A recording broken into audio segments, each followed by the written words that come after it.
auto pay plus taxes, fees, and $35 device connection charge. Credits end and balance due if you pay off early or cancel. Contact us. Finance agreement 128 gigabyte, $599.99 required. Best mobile network in the U.S. based on analysis by Ookla and Speed Test Intelligence data 1H 2025. Visit T-Mobile.com. Jake, what's up? Tide 100.9 Tuscaloosa weather. A very mild afternoon, a mix of sun and clouds with only isolated showers. The high 77. Cloudy tonight, the chance of showers mainly after midnight, below 61. All right, here we go. Tomorrow, the chance of a shower Weather early in the day. Becoming partly sunny, the high 75. I'm James Spann with the Alabama Weather Network on Tide 100.9. It's 73 degrees in Tuscaloosa. It's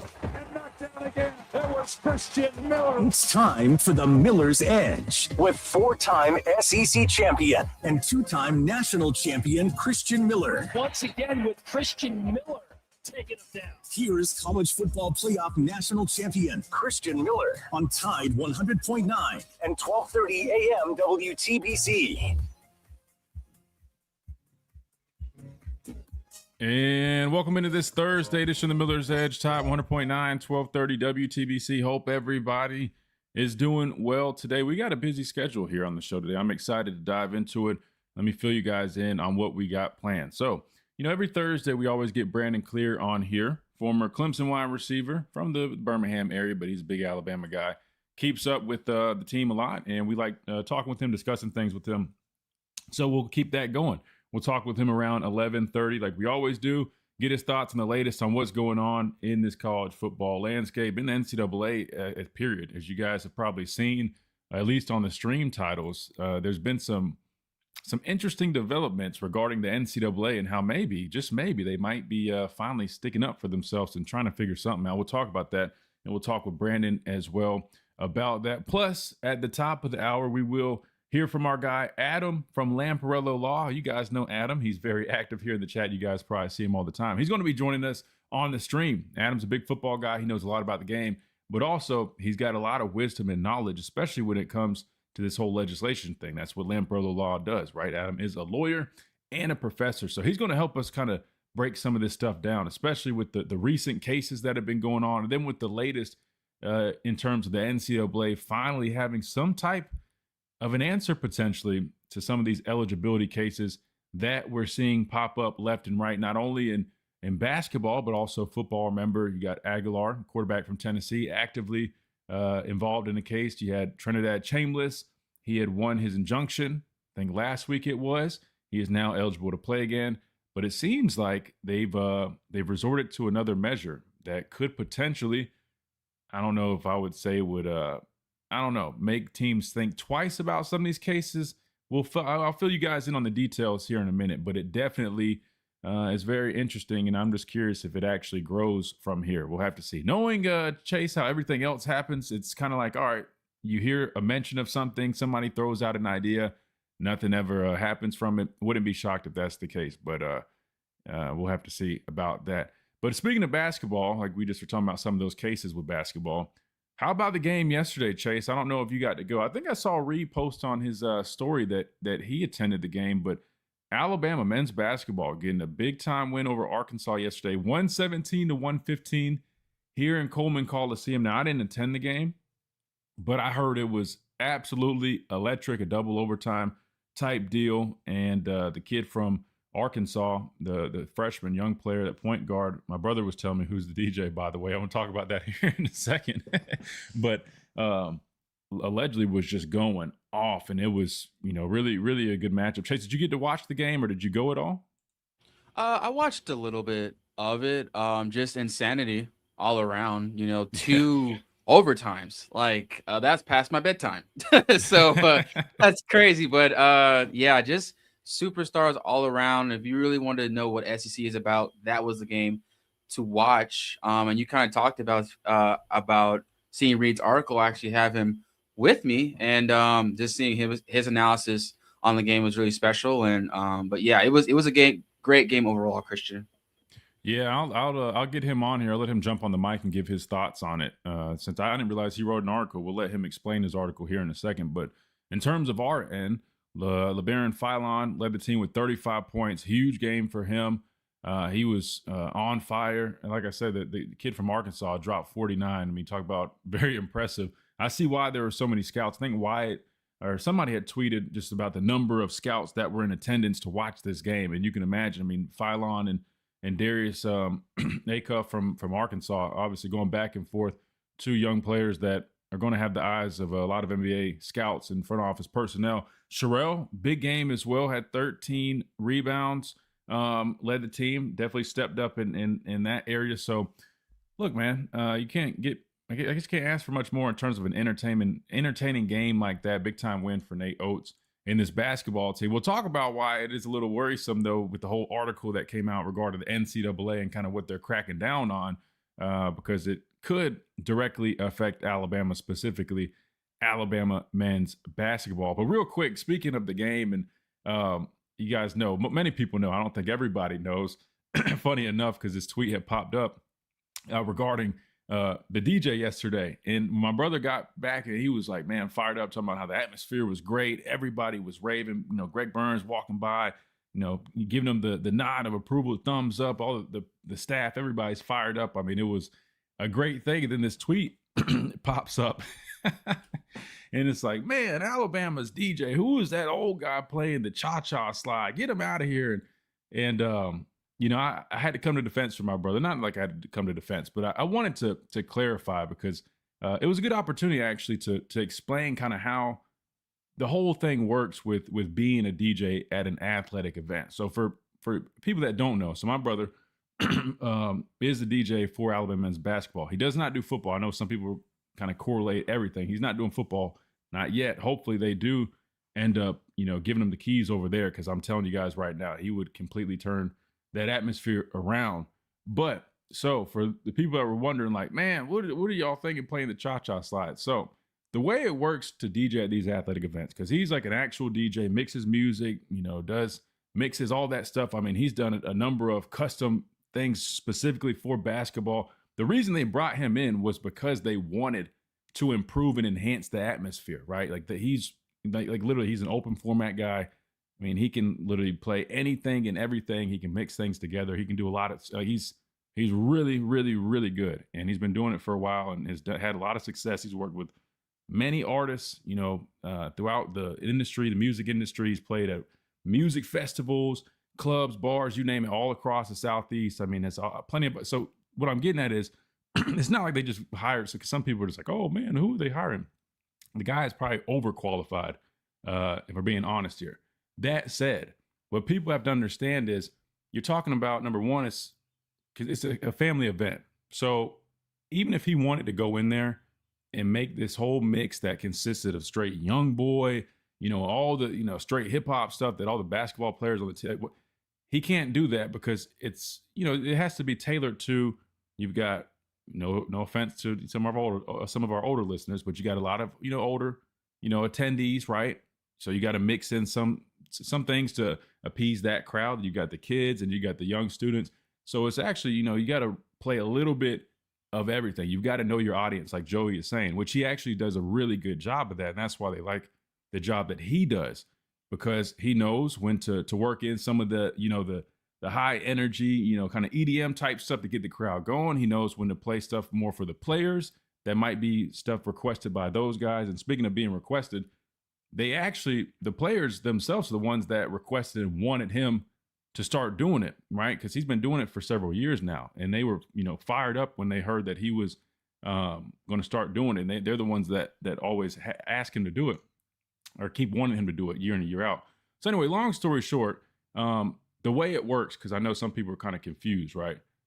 Basically is he has somewhat of a script, right? Not necessarily a full script, but when you think about it, they've got, so pregame, he's got his mix that he can play, where that stuff that's requested by players, you'll hear him actually mixing in and out of songs, doing his thing.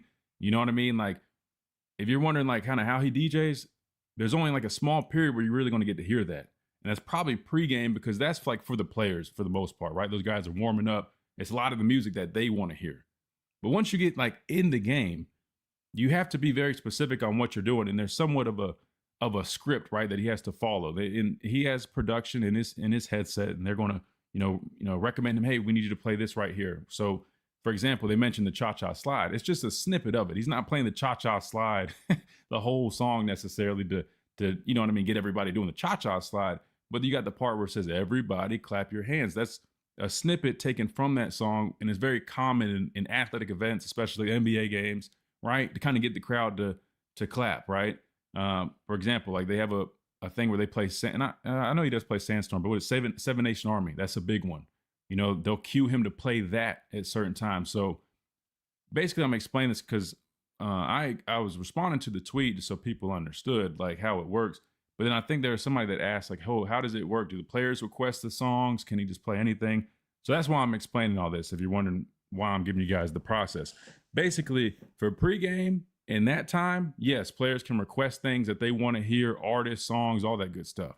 But there's very limited time that he's actually just playing requested music. The rest of it is you're going with the flow of the game. You got the production team that's kind of telling you, all right, we need to play this right here. We need to do this right here. A lot of it is a little bit under the script. And the last thing I'll throw in there is there's a lot of things he can't even play because due to the situation a few years ago that involved one of the former members on the basketball team, I'm sure you guys know what situation I'm talking about. They had to really tighten up on some of the lyrics, some of the songs, some of the things that the songs were saying because they wanted to make sure they didn't have anything in the songs that, you get what I'm saying? It was a little bit of a sensitive time. So, you got to be careful with that kind of stuff too. But anyway, I thought it was a good opportunity to explain how it works because number one, I don't think everybody knows that. But yeah, my brother does do the DJ. And two, I don't think people understand that it's not just somebody out there just queuing music up or hit and play. Like, I mean, he's a full-fledged DJ, very experienced, well-versed, and really, really good. And they all love him. And the basketball team loves him. You go look on his Instagram, man. He's always, posing with them after the games. Coach Oates loves him. It's, all good. But it was just funny. And I felt kind of bad, Chase, because, he was like fired up. And it went really well. And then I saw that. I was like, oh, man, here we go. You always got the naysayers out there. But anyway, everybody always has nothing but good things to say. And I think it was kind of just, somebody heard the snippet of the cha-cha slide. Maybe they're watching it or they heard it at the game and they just assumed, oh, why you play the cha-cha slide? What the hell? Not knowing that that's part of the cue, right? That's something that production, wants him to do to encourage the fans to clap. That's all that is. If you want to actually hear him DJ though, because I mean, I'm telling you, he's really good. Trust me. He does do a lot of this stuff over at Two Dimes, and he kills it. Or you can just check him out. He's got a lot of mixes and things he has online. But he's the real deal, Chase.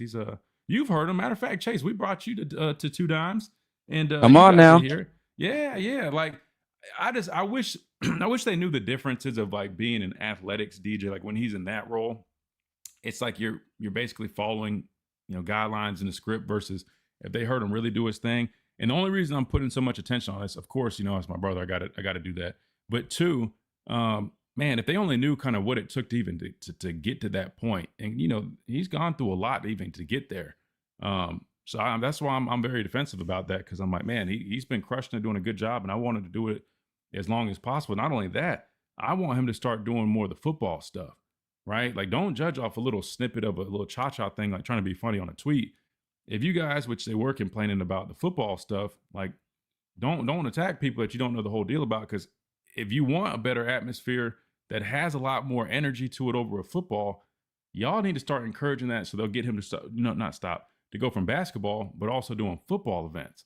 Because I'm telling you right now, man, like it would change it. If you've gone to any other atmosphere around, the SEC or other college football games, no disrespect to what we do here at Bryant-Denny, but as the people were also saying online, sometimes it feels a little outdated, right? And that's the whole reason they brought my brother to basketball. I'm hoping they do it with football too, because I'm telling you, it would be a game-changing move. But anyway, I know that was a little bit of a whole spiel, but I wanted to just kind of just fill people in because when I saw that tweet, I was like, I don't think people understand how it works. So I was like, let me just enlighten them a little bit. But anyway, if anybody's gone to the basketball games, let me know kind of what y'all's experience been, because I've always heard nothing but great stuff. People really enjoyed and loved it. And I think it just was, somebody just saw a little snippet of the little cha-cha slide and thought it was funny. But anyway, that was that.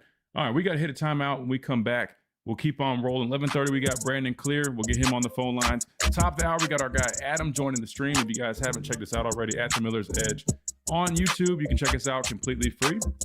Also on Facebook, if you guys prefer that platform as well. You can watch me do the show, hang out in the chat, interact, all that good stuff. We got plenty to talk about. We'll dive into it when we come back right here on the Miller's Edge, Top 100.9, 1230 WTBC.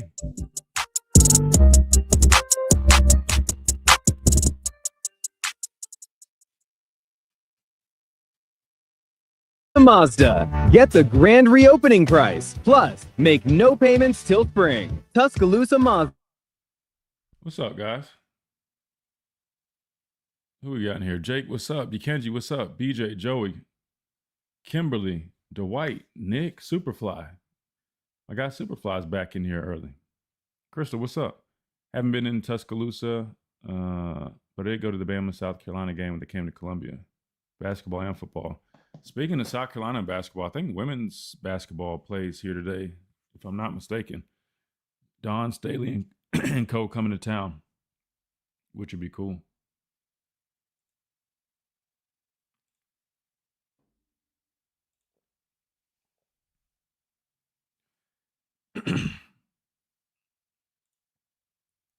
All right, let's see. Man, did y'all hear about the Georgia deal too? I can't keep up with it, guys. I just don't understand how it's the same thing over and over and over.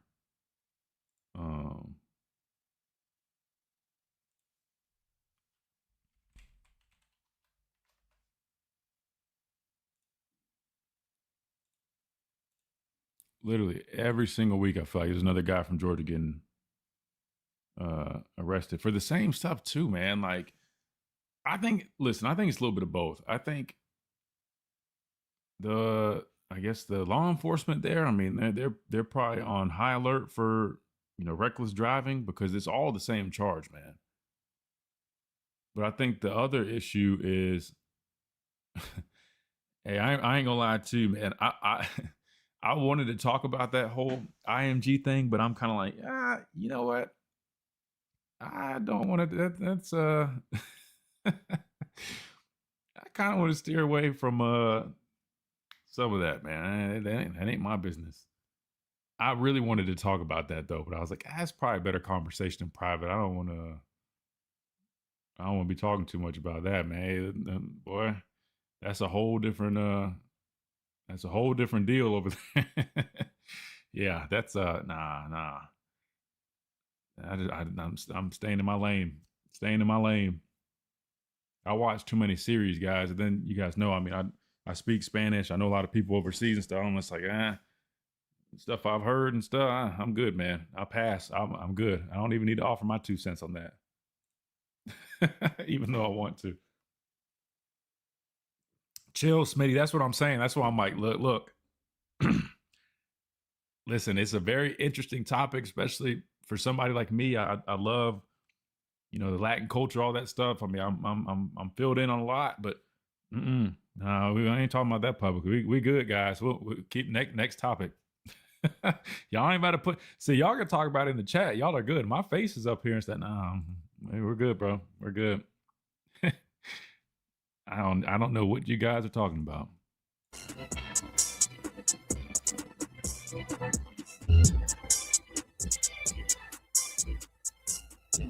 And welcome back into this Thursday edition of the Miller's Edge, Top 100.9, 1230 WTBC. I'm just laughing because somebody had a great recommendation in the chat for something to talk about. And I always urge you guys, man, hey, there's something interesting to talk about, man. Drop it. I want to discuss it. There's some things though that I just think probably best just that we take a sideline seat to, and that's probably one of those things. I don't want, very interesting conversation. Trust me, I was reading up on it, but yeah, I don't want to put my name on that. We're good on that one. But we can talk about something a little bit similar, not very similar at all. But and this honestly, Chase, let me preface by saying this isn't funny, by the way. It honestly is sad at this point. But this morning it was announced, I guess, or I don't know, there's a news article citing that 2 Georgia players were arrested yet again. And Chase, if you had to take one guess for why they were arrested and you would be a millionaire, what guess would that be, Chase? What charge would they be facing? Yeah, well, you're a millionaire. Now, I know I talked about cash apping $1. I can't cash app you $1 million. I'm sorry about that, but you did get it right. So Georgia linebackers Chris Cole and Darren. See, these names, man, these names. Come on, man. King. I'm not. Listen, y'all aren't going to flame me today. Chase, do you know this? Can you pronounce this guy's last name? I'm gonna throw it on the stream real quick. Let me take a stab at it. So we got Chris Cole, and then Darren Kingbone.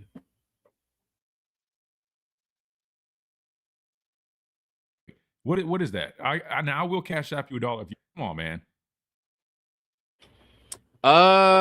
Let me. I got the first name Darren, but Kingbone. I know it's an African name for sure.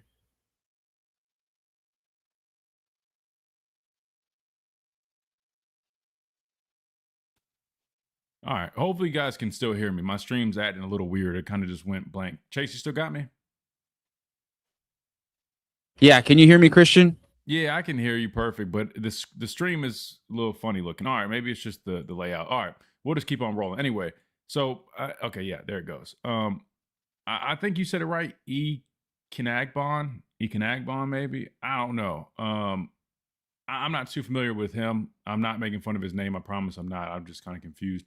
Anyway, but Chris Cole is one of their better players. He's a linebacker that I really like. He was the guy that, he kind of played like a Jahad Campbell type role. He rushed off the edge, stacked back as well. Anyway, he was arrested as well for reckless driving and speeding in Athens. So at this point, and I saved this, it says, let's see, this makes for 19 traffic-related arrests since January 2023 for Georgia. And like I said, I don't think it's like funny, I mean, it's kind of crazy. I just at this point, Chase, I don't understand if I think it's a little bit of both. I think they have some very high alert, maybe, I don't know, officers or patrolmen working. Then they also got guys that are young, driving around, flying around. I'll be the first one to say, I mean, listen, college kids, not just athletes, but college kids in general, man, they drive a little wild. I mean, people just speed around. People get mad at me sometimes because I drive slow. I drive the speed limit. Even when I've had Hellcats, I've had Corvettes. I mean, I've had all types of fast cars. I never speed. That's not my deal. Now, I might accelerate a little bit just to kind of hear hit the throttle a little bit, just hear the exhaust, but I don't drive fast like that. But it's very common. Young kids drive fast. So what I'm saying is, I'm not saying like our young athletes, but I'm sure there's plenty of kids around campus that are probably doing the same thing. But for whatever reason in Athens, man, I think they're just on high alert maybe. I don't know. But it's evident that there clearly is it's past like kind of being a little comical. It's almost kind of like this is a genuine concern for Kirby and his program over in Athens. Because there's just no way. I mean, I think this is like the 6th traffic-related arrest or citation that their players have received just since like November. I mean, the frequency here is insane. I saw that and I was like, here we go again. Like, it's almost like you have to double check to make sure you're not reading an old article because it's so frequent. It's like you see it and you're like, wait, that can't, if it just happened again, that can't be somebody new. And sure enough, it is. So I don't know what Kirby's going to do, but hopefully he figures something out because, guys, it ain't looking too good. I mean, there's the tweet right there. 19 traffic-related arrests. And this time, I mean, Chris Cole is, like I said, one of their better players. Now, I'm not too sure what their disciplinary stuff is with that. I mean, there's no telling. I feel like they handle it behind the scenes. I haven't heard too much publicly on what they actually do, but that's for him to figure out. But he needs to figure something out, or else he's gonna have no players to play with. Like, I mean, it's gonna get to a point where they're all gonna be locked up, or I guess in the transfer portal, the way things are going at this rate. Another thing I wanted to hit on real quick. We got Brandon Clear coming up in just a few short minutes, Chase. But this came up, and we're going to get to the whole. I know the stream title is talking about the NCAA cracking down. We're going to talk about that here in a second. But I wanted to bring this up and throw this at you because this came up a few days ago, and I meant to hit this then. But I want to get y'all's thoughts on this. The jersey patch thing that we talked about a long time ago is kind of circling back around.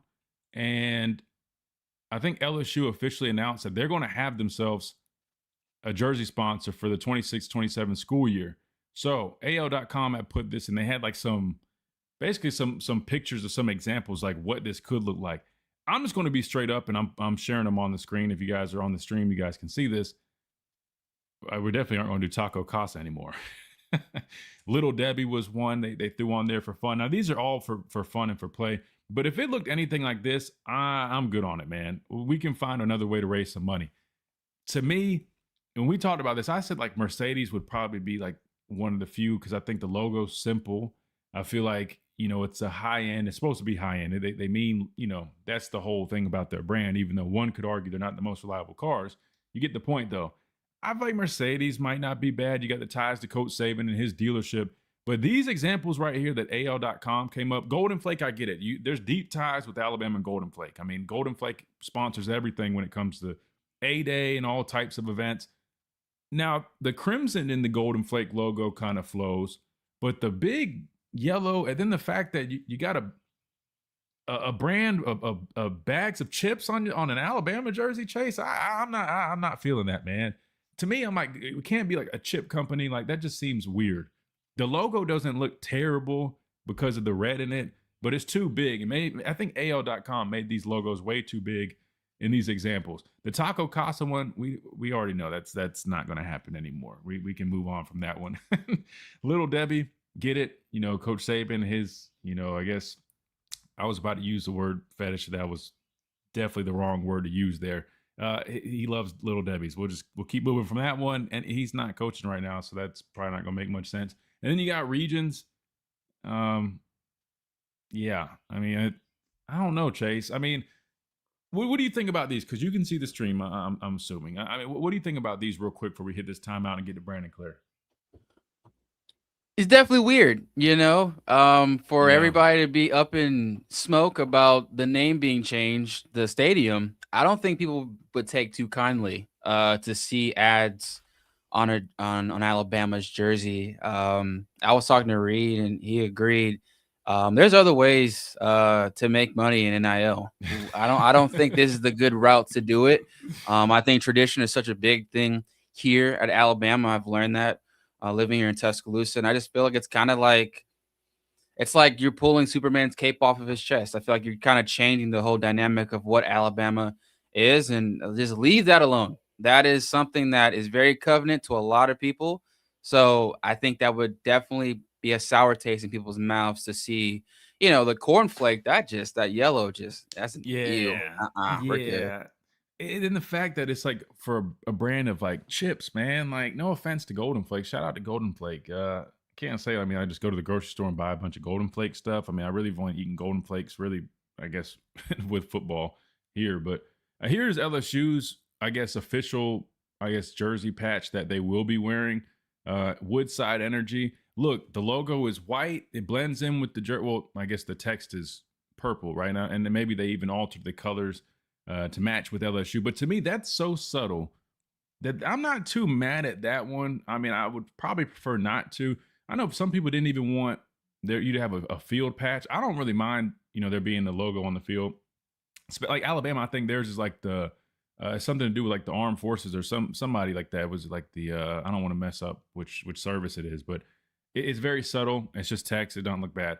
Like to me, like where they have, was it Woodside Energy right there on the basketball jersey, on the side of it looks like a baseball jersey. Not too bad. I could live with something like that if it's simple enough. But I want to get y'all's thoughts on that. All right, we got to hit this timeout though. We'll keep talking about this and more. We'll talk about a little bit of it with Brandon Clear.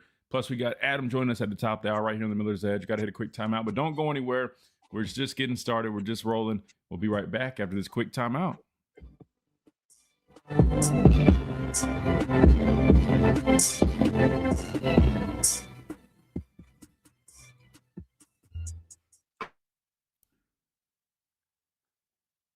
Browning says you don't like it. Yeah, listen, I'm not like the biggest fan of it. Don't get me wrong, but that's what I was saying. You see how subtle and minimal these are with LSU. You can hardly even see it. I'm not too mad at that one, but the little mock-up that AL.com did, which again, it's just a little mock-up. They need to shrink. That's way too big. Way, way, way too big. Like, and I get it. Like, they're just kind of having fun with it. But X on that one, hell no. Little Debbie, nah. Taco Casa, hell nah. Golden Flake, hell no. I mean, it's like all these food things, man. Like, nah, man. I don't bank with them, so hell no. And they ain't doing anything wrong to me, but I don't bank with them. But look, here's the thing. This is kind of where we're trending, right? Smitty, myself, Chase, and others. We're all big wrestling fans, right? So if you guys have kept up with wrestling, in recent years, they've added a lot of sponsorship opportunities, whether it's the Slim Jim tables, right? So now all the tables have the Slim Jim logo on them. The ring itself, they've kind of adopted the ideology of the UFC with, sponsoring the ring, which I'm sure brings in a lot of money for WWE. So, I mean, from a business standpoint, it makes plenty sense, but I don't know. It's just, I guess it's because it's college football and it's just weird seeing all this stuff. I don't know. I feel like the Alabama's jerseys, man, like that tradition, I don't want to have I really would prefer them not do this. Like, imagine, like, as a player, you go back and you look and then you got your old jersey and it's got like a logo. I don't know. I just feel like it looked weird, man.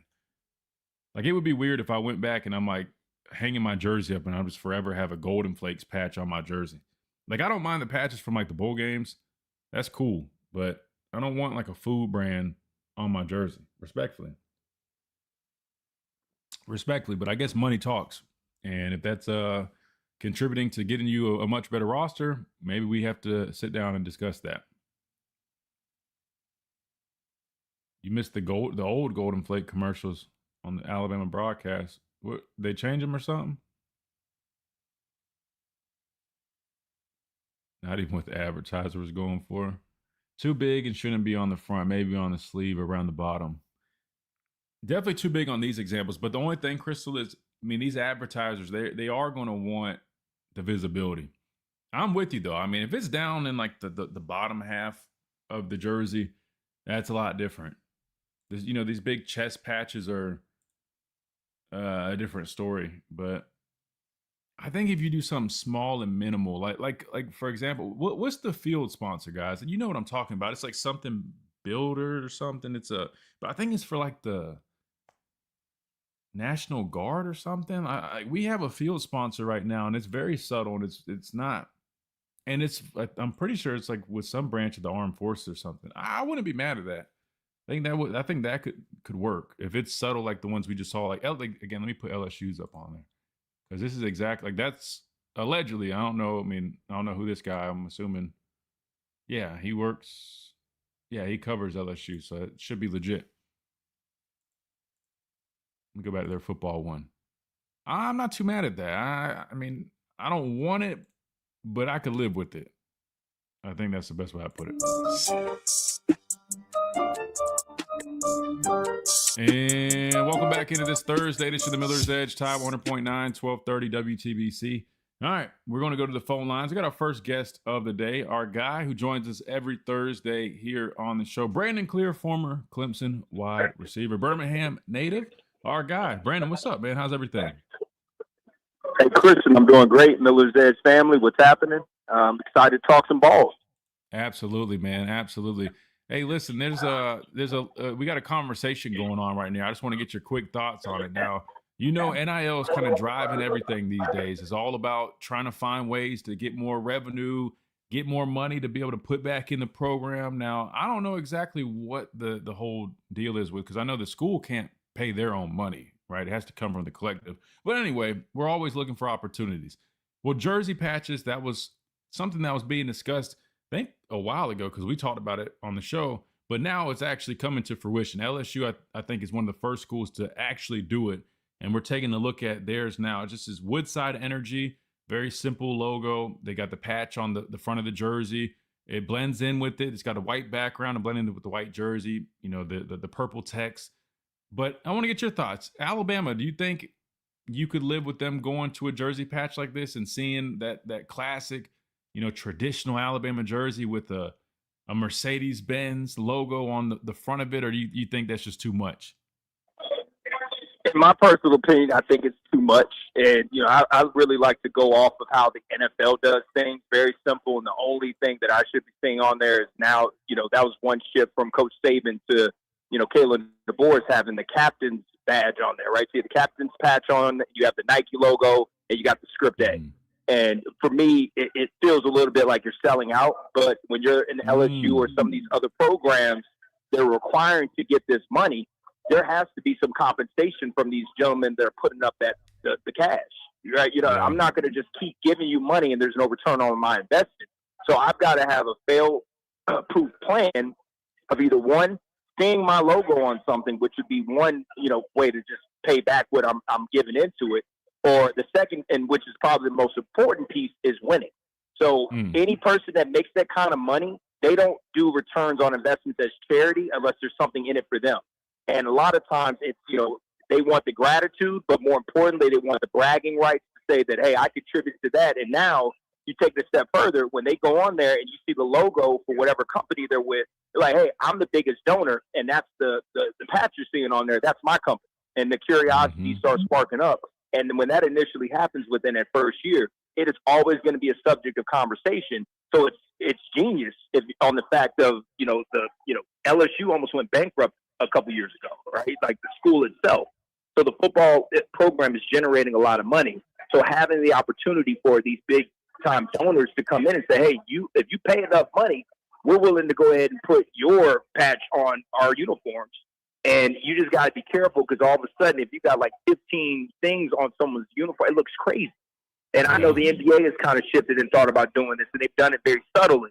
But there's got to be a boundary on that. And I don't want to say that a lot of these teams are going to start doing it. The reason why they have to is to get the money.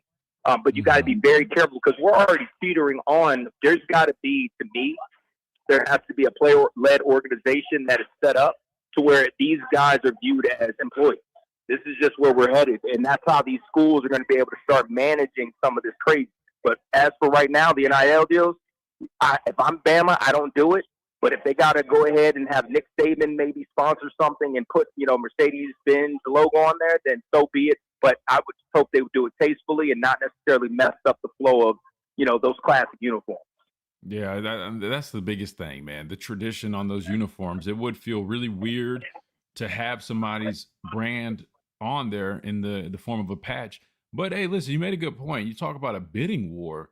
Man, could you imagine the money people would pay to become the first ever official, I guess, brand, company, business, whatever that entity ends up being or would be, to have their logo of their brand on an Alabama uniform at the University of Alabama? I'm just telling you right now, that deal would probably, oh my gosh, it would probably go through the roof. But you're right. It does feel like it's a form of kind of selling out, so to speak. Now, if it gets to a point where 15 of all the, other SEC schools end up doing it and you're sitting there at that crossroads, I mean, if it's kind of gotten to that point, maybe you do consider it. I don't know. But definitely an interesting point that, I don't know, we could see happen potentially. But I think for Alabama to cave in and do that, I think it probably would take a lot more. And LSU, to be fair, they've dropped a lot of money recently. They had the Brian Kelly buyout. They hired Lane Kiffin. And then you talk about what they spent on NIL, even though that's supposed to come externally. I'm sure they're probably trying to pad their pockets a little bit as much as they can. Brandon, another thing that's come up, and this is kind of the main theme that I was going with today, is the NCAA. We've been talking about them coming up with some, parameters to continue to, I guess, strengthen the guidelines, or at least put some guidelines up if there are any left at this point. But let me start here, because yesterday we talked about this. Mike Elko from Texas A&M, he feels that, the solution to kind of fixing not just college football, but college athletics, I'm assuming, is getting, one singular person, maybe a committee as well. I think that would probably be smart, but at least one person to kind of, head this ship that's this $1.2 billion business in college athletics or football, whichever one that is. What do you think about that? I mean, it sounds simple enough. Get a guy like Coach Saban who, has plenty of experience. He should be well-rounded. He's going to be stern, but he's going to be fair. I feel like it makes plenty of sense. Do you think that ends up happening? And do you think that's enough to solve the problem that we're dealing with right now? Because to me, it's like, hey, he's kind of got a point. Why do we have a $1.2 billion business with nobody in charge? That seems like a crash course. It's a great point, and in this instance, I can tell you that it doesn't matter. So Nick Saban himself could come out of retirement and all of a sudden be the governing body that's pushing this. But if I can go judge shopping and I can offer an injunction from you preventing me from doing anything, it won't matter. So the NCAA is going through this, but take out the NCAA, all of a sudden you got Nick Saban saying, hey, these 5 universities, like, you can't do X, Y, Z, and then the player's going to be like, well, force me to do it. How are you going to make me do it? What legal body do you have that's going to be pushing me to do anything? I'll just go to my state, find a judge that's going to be sympathetic to my case, and they're going to put an injunction in place. So you need to have an NFLPA version in NCAA. That's the only way that's going to happen. There has to be a collective bargaining agreement that's set up, and that's the only way you can have that. Or you have the Big Ten and SEC create their own governing body. And again, the schools would have to be in alignment with this, to where you can't just come off the streets and come into our programs and just jump around. Like, you sign a 2-year deal, and if you decide to leave, you cannot go to an SEC or Big Ten school. And SEC and Big Ten have the pull and the power to pull that off. The other remaining bodies, whether it be ACC, Big 12, like all these other groups and programs, they don't have the cachet to be able to pull that off. So again, governing body sounds great in principle, and it'd be great if you could have, say, like, telling Texas A&M or Texas, hey, tampering and offering X amount of money outside of the NIL is it should not be done, and you're going to be receiving sanctions X, Y, Z. There's no enforcement, and so these schools are calling their bluff. What Ole Miss did over the past couple of weeks, and just again blatant. Going into an existing program with a player that was not even in the portal, they're getting to these players through what? Agents. So in my opinion, the first step you got to do is give these agents, they need to make sure these agents are certified. I don't want Bob Shaq's cousin coming over here and negotiating a contract when he's over here shopping a player around, and the player has no clue they're doing it, right? They're like, hey, I'm working on behalf of my client. But Bob can say, hey, he doesn't know this is going on, but, I really think he deserves $2.5 million. Right now, he's making $500K. How can we make this go? So that's where the first step that they can do. Anybody, and these schools have to come together, is control these agents. Once you control the agents, then you can have a conversation talking about setting up some type of collective bargaining agreement. And you got to set up what I would call like these NCAA, LPA player-led organization, which would have a rotating basis, but then maybe you get some former players come in that have experience in this, like a Reggie Bush, and then all of a sudden these reps are for each one of the schools. And if a school doesn't have someone, then that program or the organization can provide something for them. But there has to be an agreement that's set in, and then maybe you have like a 1 or 2 year agreement that's locked in between the school and that player. And only way that they can break that is if the school and the player have come to a mutual agreement to split. It would not be player-led. It wouldn't be even team-led, right? Them not renewing a contract. So got to start with the agents. Then you work your way through setting up organization for the players. And then finally, then you can start organizing some of these various divisions and all these things to make sure that everyone is on the same page and operating from the same playing field. And that goes for Texas. That goes for Texas A&M. That goes for Miami. They operate in the shadows, and it's very clear that they're dropping bags. There's no way that Hollywood Smothers just randomly said, I'm going to take a trip to Texas. They probably offered him money to come on the trip, and then when he got there, they said, what is Alabama offering you? We'll double it. That's from a negotiating standpoint, he used Alabama to get a higher salary, and now all of a sudden Alabama's looking like they just were inept and didn't have the ability to close on him, when in fact, Hollywood Smothers, he did something that is, to me, a no-no in just life and business. When you shake your hand, you may enter it into an agreement. You follow through on that agreement. I don't care how much money is being offered to you, because everything comes back around full circle. So he may be having all the cars and all those things. Wait to see how the season goes. And what happens if he doesn't have the season he was expecting? What happens if he gets an injury? Now all of a sudden, you don't think they're going to go and say, hey, man, you made a commitment to Alabama. Like, what was up with that? Seemed like you had a better situation set up over there, and then all of a sudden you switch to Texas. They're going to have questions on that. And so, again, players have to realize there's consequences for the decisions, but they're young men, and they don't see it in the long term. But it all starts with that agent did wrong or dirty in those situations by facilitating those types of business deals on behalf of the player, because clearly that agent was shopping around the deal that Alabama gave Smothers. That's the only way Texas came into the fold. Texas was not making a move for Smothers before they actually even heard that he signed with Alabama. So that's where the messed up shicey stuff starts happening. So these programs got to start paying attention. But I will say this, Christian. Guess what Texas hasn't won since Vince Young? A national championship. So I don't care how much money you have. Hey, you got to finish the job, and you got to make sure you're getting the players in here that can execute. So they can, Texas A&M, anybody, the only people that I know that spent the money was Ohio State that 1 year, but they had the foundational pieces already set. They brought in a Judkins, they brought in a Will Howard, and all of a sudden those are just finishing touches on something they already built through the, just getting in recruiting. And so Texas and all these other schools that are dropping the bag, don't forget, Florida State had a wonder year, and look where they're at now. So be very careful what you wish for. You got all that bag and money. When I'm a donor and I'm dropping the bag and I don't get the return on my investment, that money starts drying up because I don't see it. And those oil tycoon guys, man, they're sharp and they're very smart. And guess what else they get, Christian? I get a say on what you're doing. Hey, you're getting Hollywood Smothers. No, I'm not. How much money? I gave you $10 million. Either you get Hollywood Smothers or I'm pulling all future funds. And I'm going to tell my buddies that you're not playing ball. So, yeah, with that money, man, ask people that work with the mob. When you give money, I expect something in return. And I have a voice now. So you can talk all that stuff as a coach. I'm paying your salary. I'm paying your player's salary. So you're going to do what I tell you to do. So this is Alabama's in a good spot. So everyone be cautiously calm that they're talking about all this money.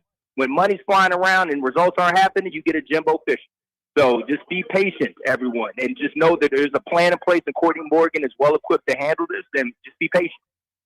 You just brought up an example that just kind of reminded me of something that it's a really good point. You mentioned Ohio State and how the year that they won the national championship, they went to the portal and they addressed needs, but it really was just them kind of filling the holes that they had and building off of what they had already established via recruiting. That's the philosophy, and I think that's going to be the recipe for Alabama, right? And I know people are like, well, what are you talking about? That's what they just did. But the reason that just kind of made me think of something was the fact that I think the reason why, when you look at that example is because you mentioned Quinshon Judkins, right? Really, really talented running back.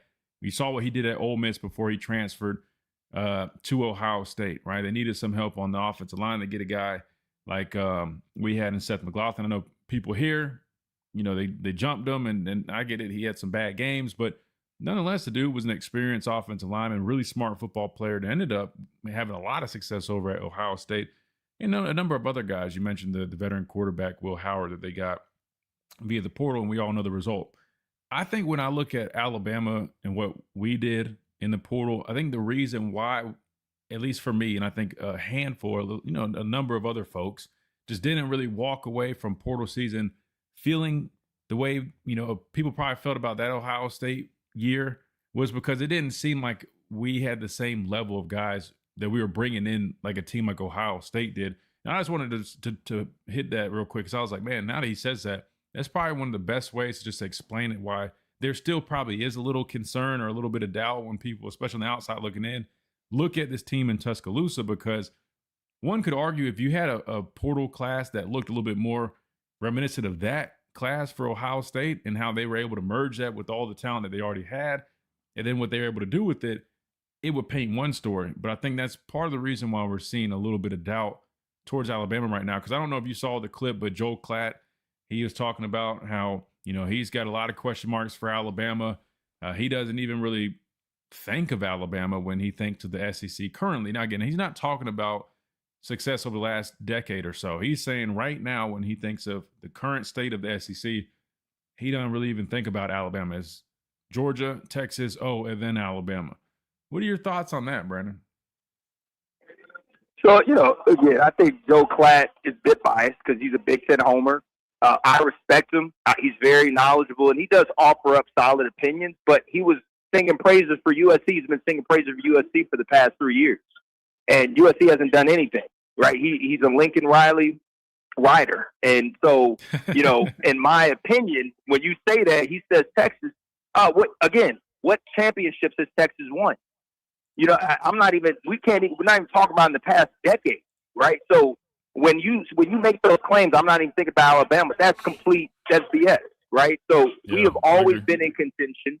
We've always been, again, we haven't met those standards, but let's not forget we were just in the playoffs. And so when he says, "Oh, I didn't even think about it," it's like, come on, man. Like we led the nation in viewership. Alabama's still the standard. Like when they say those things, it's a mixed bag of emotion to where we're not playing or operating at the same levels we've had. But let's not get it twisted. We still have some of the top players in the country. We still have the results to back it up. Even though these past 2 years, we knew there was going to be a period of time where there was going to be a transition. So why has he not offered the same grace to Alabama that he's given to USC? USC's been a dumpster fire. Right? He had Caleb Williams. He had Addison. He brought all those players over. His defense was trash. Then he brings in a defense coordinator. Then last year, you heard Joe Class say, "Oh, this is going to be the year. They're going to do it." And they were, again, a failure. And so I'm looking at that, and how can you all of a sudden you just praise USC and the things they've done in the recruiting class? They brought in 30 players. Name one roster with 30 new incoming freshmen coming in that's going to make any impact. It's not happening. So USC is going to be a middle-of-the-pack group. They're in the Big Ten. They're not beating Oregon. They're not beating Ohio State. They're probably not going to beat Indiana. And so where do you fall into that? You know what I mean? And so when he's talking about Texas, Georgia, yes, I get it. Georgia has consistently been a winner. Texas, for a period of time, they've only had 2 years of success under Sarkisian, so I'm giving him some grace there. But what they're paying, the amount that they're putting on that roster, this year, if they don't win a championship with the money that they put into this, there's going to be questions asked. And then all of a sudden, the only reason why they're talking about Texas is because potential. We haven't seen anything on the field. Alabama was one play away from beating Michigan and most likely winning a championship just 2 years ago. So that, being hyperbolic and saying things that being dismissive of Alabama, I respect Joe Klatt. I love the way he thinks and his approach to it. But I got to take it with a grain of salt because his bias being Big Ten homer, and then also just his lack of awareness of what Alabama truly is, because he's not watching them and experiencing them on a day-to-day basis like he's doing Big Ten. So everyone hear what he's saying, but take it with a grain of salt. He is a Big Ten announcer for Fox. He barely gets SEC games. And so when he did have Wisconsin versus Alabama, he saw it up close. He saw what everyone else has been talking about for years. So the patience has to be said for that, in my opinion. Yeah, no, and I pointed that out too, that, it's evident that he's not going to have the same, I guess, detailed analysis on an Alabama team that, like when me and Clint were talking about this, that guys like us who pretty much cover Alabama, majority of the time, that's who we're taking deep dives on. He's not going to have that knowledge. But two, I think, Brandon, what it comes down to is I think it's all about the perspective that people are looking at, similar to what I'm going to talk about with this clip from Cole Kublik, right? When people, even Alabama fans, and it's who I'm talking about here, if you ask, depending on who you ask about Alabama and like the state of the program, if you look at it from the lens of the whole body of work, right, the playoff appearance makes the SEC championship game, in reality, Alabama is in a very solid spot, right? Better than most other programs, what most other programs strive for, right? But then if you look at it from the perspective of, man, those few games that we did watch, right, that's just not characteristic of Alabama. And those are some flashing lights. Those are like some hazard lights on. I also understand that perspective. And I think it just depends how someone thinks or what they focus on. And that kind of helps shape their overall opinion on this program, which is going to be plenty of them because we're in the off season right now. Brandon, I appreciate you jumping on with us, man. If you haven't, man, check out the stream. I got a nice little graphic for you now when you come up on here, man. It's got a nice picture of you. It looks like in the Clemson locker room. We're going to let that slide, but it's got crimson around the frame with the text and stuff. And it's nice, man. So you got to check that out when you get a chance. Hey, Christian, I appreciate y'all, man. Hey, Roll Tide, it's all love. Even though with the Clemson garb on, man, I'm still Alabama through and through, but I love my Clemson Tigers. So it's all love, man. It's a joint venture. I feel you. Hey, but real quick before you go, if Alabama plays Clemson for a national championship, who are you pulling for? And be honest, no feelings. Roll Tide. No, come on. That ain't no way. I ain't no. No, don't lie on this show. I'm going Bama. I'm going Bama. I love Clemson. I'm going Bama, man. I can't even lie. I'd be lying. Bama. Wow. I'm picking Bama through and through. Wow, that's respect. Round of applause for our guy Brandon Clear, man. Turn his back on his alma mater for Alabama. Brandon, we appreciate it's you. It's all love, brother. Take it easy, bro. Hey, y'all too, man. Talk to y'all later. Roll Tide. Yes, sir. Roll Tide. All right, top of the hour break is here. When we come back, we'll be joined by our guy Adam with Lamparello and Lamparello Law right here on the Miller's Edge. Tide 100.9, 1230 WTBC.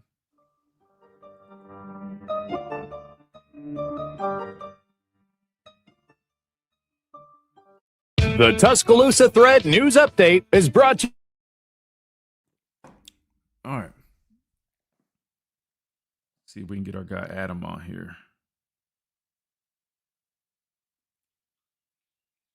Many of the players from that Ohio State title team returned to school instead of hitting the draft. Got some fortune due to save him retiring.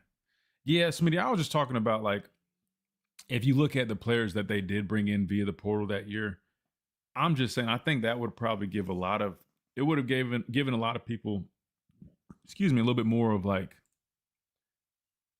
oh yeah, tell Digger we have another guest lined up, Chase. So just tell him to call back in like 20, 30 minutes. Unless he just wants to wait on there. Let me shoot Adam a text to make sure he got the link.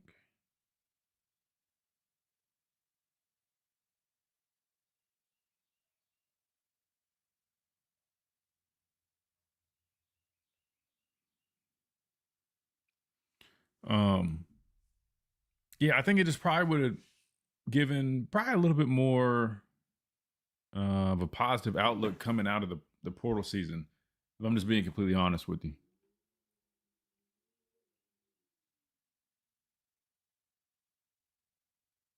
I appreciate that, Jake. Yeah, man, trying to do little details, man. Try to make everything nice and crisp and clean.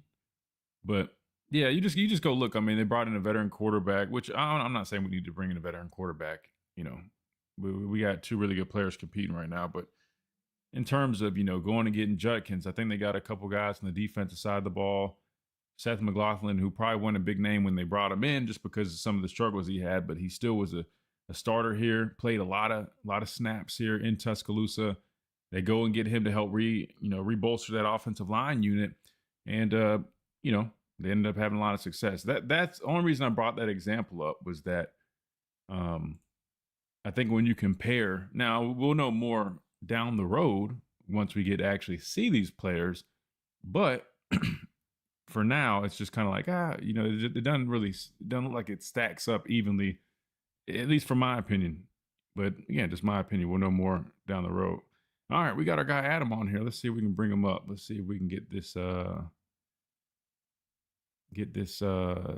see. Let's do that. There we go. We got our guy Adam. Let's go. Can you hear me, Adam? I can hear. How you doing? I'm great, man. Listen, I wish you could teach my dad how to get this thing set up right, because he can't figure anything out when he jumps on here, and you got us loud and clear. So maybe you need to teach him something. Just click on the link. Works perfectly. That's what I try to tell him. It's pretty simple stuff, but maybe it's I don't know. Maybe it's his server, man. I like the shirt, man. Got the background too. I dig it. Absolutely, man. I love this shirt, and your show's fantastic, and I'm so happy to support it, and I appreciate you having me on. Heck yeah, man. We got the boss man himself, man, Mr. Lamparello, man. As you guys see him always in the chat. We're on a commercial break right now, Adam. I'll tell you when we're coming back, but yeah, guys. So we got Adam on here who you guys get to interact with in the chat, and we're going to be chopping it up a little bit about a couple things going on. And I didn't even get to ask Brandon about this, but I really want to get your thoughts when we talk about some of this stuff, Adam. The whole NCAA. I don't know if you saw this, but they're mentioning that they might start vacating wins, erasing stats, finding schools if they win some of these ongoing eligibility lawsuits. Now, I don't know exactly, if that's going to be a thing, but it's being discussed. So I definitely want to get your thoughts on that, especially with some of these. Listen, you're the legal guy. You know a lot more about this stuff than I do, and I'm really excited to kind of get your thoughts on all this stuff going on, because it's beyond me at this point, man. I can talk X and O's, but I know nothing about these court cases, injunctions, none of it. It's a crazy time. I mean, some of these things that are happening, some of it is the NCAA's fault, and some of it has to do with the courts giving inconsistent rulings. But yeah, I can get into that in depth because this new development about them vacating wins, that's very significant. could that? I don't want to jump the gun. I'll save it. I was going to ask you though. I'm curious. Does that apply to even like Alabama with the Charles Bediako deal, or is that a little bit different? It wouldn't apply to Bediako because Bediako lost. But here's the thing. If the NCAA even attempts to vacate wins because players won in federal court, they are not going to succeed. That is going to be the equivalent of disregarding or retaliating for a lawful ruling by a federal court. And the NCAA would be very foolish to do so because all they would do is embroil themselves in further litigation that would not go favorable for them. So they're not going to get anywhere with that. I think that was an emotional reaction by the NCAA because the NCAA is understandably frustrated, but part of the blame is on the NCAA because the rules that they have adopted are often too vague or too general so that it invites interpretation, and that often leads to litigation. Second, the NCAA, for example, in the case of Joey Aguilar, granted an exemption or a waiver for people who played in junior college in 2024 and 25. So by their own rules, it gave Aguilar an opportunity to make this argument in federal court. So part of it is the NCAA's rules being too broad. The other part is, and I think the NCAA has a point on this, is when you have these litigations in federal court throughout the country, you're going to get so many different rulings, some in favor of the players, some in favor of the NCAA. So then what does that mean for the sport and the rules and how they're enforced? We don't know. So it's really just a mess. And there needs to be clearer rules. Yeah. That's what it boils down to. There's need clear rules and guidelines. I'm going to bring us back. We're about to come back here, Adam. Sure. And welcome back into this Thursday edition of the Miller's Edge, Top 100.9, 1230 WTBC, and on all of our streaming platforms. Big shout out to Brandon Clear, former Clemson wide receiver. We just wrapped up with him like we do every Thursday. Really good stuff. Great conversation as always. Now we move on to our next guest of the day. First time joining the show / stream, at least not the first time joining the stream, but here joining me, at least on the stream, actually live and in person. We got Mr. Adam Lamparello of Lamparello Law, Education and Advocacy, attorney and professor. We've been chatting behind the scenes a little bit, but let me just introduce him a little bit to you guys. Adam has been listening to our show for years now, back when we first started, and it's almost like a match made in heaven because Adam is probably one of the biggest New York Giants fans and one of the biggest Alabama fans. And sure enough, you got the Pastor Payne, who's a former Giant, played there 8 years out of his 9 NFL seasons. Then my time at Alabama. Now we both come together and talk about both teams a little bit. And now we got our guy Adam jumping on board, who is our official legal representation, which I love saying that, by the way, Adam. It just sounds really cool. I've never I've got got CPAs, I got advisors stuff, but I've never had like a personal lawyer representation. Now I feel like I'm like, man, people can't mess with me now because I can actually say, hey. I used to, my aunt, she's a lawyer. I used to always, have her in my back pocket. But now I'm like, we got Lamparello Law, baby. We ain't worried about anything on the Miller's Edge. So, Adam, welcome in, man. Glad to have you on. Thanks for having me on here. I appreciate it. Love the show. And, I've got your back for any legal matters whatsoever. But, again, great show, and I'm appreciate you having me on. Yeah, absolutely, man. I can't wait. And we were talking a little bit during the break about some of the latest regarding the NCAA. I guess we can go ahead and start there. And I hate to have you kind of repeat some of what you were saying, but you can just give a quick little summary for our radio listeners that missed it. But basically what's come out today, and I haven't even talked about this just yet, but the NCAA is, I don't know if they announced it or there's been reports that have come out that they're basically cracking down. And allegedly they're kind of putting their fists on the desk and they're saying, you know what? All these court cases that keep popping up, all these eligibility issues, that's fine. Just know that if we win the cases, we will consider, I guess, is what the language probably reads, threatening to vacate those wins, erasing stats, fining schools, basically any measure that they're legally able to do, which I think all those do fall under, I guess, their abilities here. I don't think they exercise this very often, but it sounds like that is on the table now with the frequency that they're dealing with these cases. Indiana, it's got a guy by Lewis Moore, Memphis with Cortez. Brom. Listen, Adam, forgive me, man. I cannot pronounce people's last name to save my life. It's probably one of my worst attributes here. San Diego State University's, even first names, Tatuo, Martinson. Those are allegedly guys in their crosshairs. Kind of just give us, a quick little run around on what this whole thing that's kind of coming to be here with the NCAA cracking down and threatening not only players, but schools with some big stuff, including wins. Sure. So the basic issue here is eligibility. And what these players are arguing is that they have an extra year of eligibility based on their interpretation of the NCAA rules, various exemptions the NCAA has permitted, medical issues they had. That was in the case of Trinidad Chambliss. And the NCAA is not happy about this. So what they're threatening to do is, if they win the cases, they're threatening to vacate wins and engage in other retaliatory efforts. Those are not going to succeed. First, when it comes to eligibility, the NCAA partly has itself to blame because the rules that it has often adopted are too general and they can be subject to interpretation. Furthermore, the NCAA has complicated things by, for example, giving waivers to junior college players for the 2024-2025 season. So they further complicated their rules, which, when you combine that with how broad they are, it invites litigation, which you're now seeing in the federal courts with, Chambliss, now Moore, and Brom and Martinson. So what's going to happen in these cases, and here's where the NCAA has a point, you're going to get different rulings from different courts throughout the country, which is going to further complicate how the rule is to be interpreted and applied and create an even bigger mess.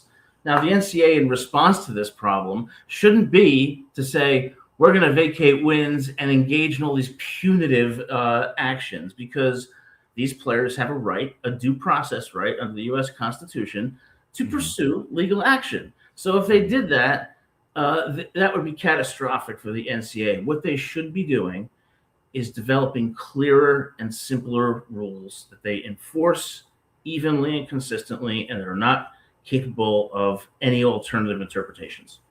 And when you say it like that, even though you can tell how smart you are with all the terms you use, is awesome. It sounds simple though, right? Like you just create more simple rules, right? Solidify those simple rules and enforce them. But Adam, why can't they do? I mean, from your opinion, from your perspective, in your opinion, why can't they just do something as simple as simplify the rules and strengthen them and enforce them? Why is that from maybe a legal perspective? There's a saying that too many cooks spoil the broth. There's too many people in the room. There's too many decision makers. And when you have too many decision makers, you have so many different perspectives that it forces everyone to compromise. And that's what leads to general rules that are subject to interpretation, subjective rules. And this, in turn, leads to inconsistent rulings and a complete mess when it comes to the issue of eligibility. They need less people in the room. And there's something that really is so important, and that's called common sense. That is so lacking in so many people. I don't care if you have a law degree. I don't care if you have a medical degree. Those degrees do not mean anything unless you just have good old-fashioned common sense. You're right. So you need the right people in the room, and you need less of them so that you can arrive at a consensus. I've never heard the I guess analogy of too many chefs can ruin the broth. We used to say this in the locker room here at Alabama, and it came up, I think what year? I think it was my senior year in like 2018. I don't know who said this first. It became kind of a thing, but it was around training camp time, and we were trying to figure out, training camp, it gets heated, right? It's literally hot outside, tempers flare. And so we go back and going at it. The team kind of had one of those days, and there's a little bit of barking going back and forth. I think somebody finally just stood up and was like, and maybe Coach Saban said this, and then somebody was reiterating, but someone was like, man, there's too many Chiefs and not enough Indians. And I probably should be careful saying that nowadays. I promise I don't mean that in an offensive way. It's a term or analogy, but basically saying there's too many people trying to talk and be the enforcer at one time, instead of just some people kind of just listening, following, being accountable, and just going from there. But it makes total sense. And that's what we were talking about yesterday. We were going off of Mike Elko. Maybe one singular person could make a big difference. Do you think there is one singular person out there? I know Coach Saban comes to mind, but is there anybody else you think that could be that guy that could lead this whole thing? Yes. Bill Parcells. Really? Yes. Now, that sounds a little biased, Adam, because you're a big Giants guy. Now, I know my dad talks about him all the time, but because my dad actually says I think he's kind of similar to Coach Saban, the way he kind of runs things, maybe, just the kind of the way they go about things. But why do you think Bill Parcells, Adam? Well, I must admit I've been a Giants fan since the day I was born. But Coach Saban kind of comes from the same, I don't know. He comes from the Belichick, him, Belichick, Parcells.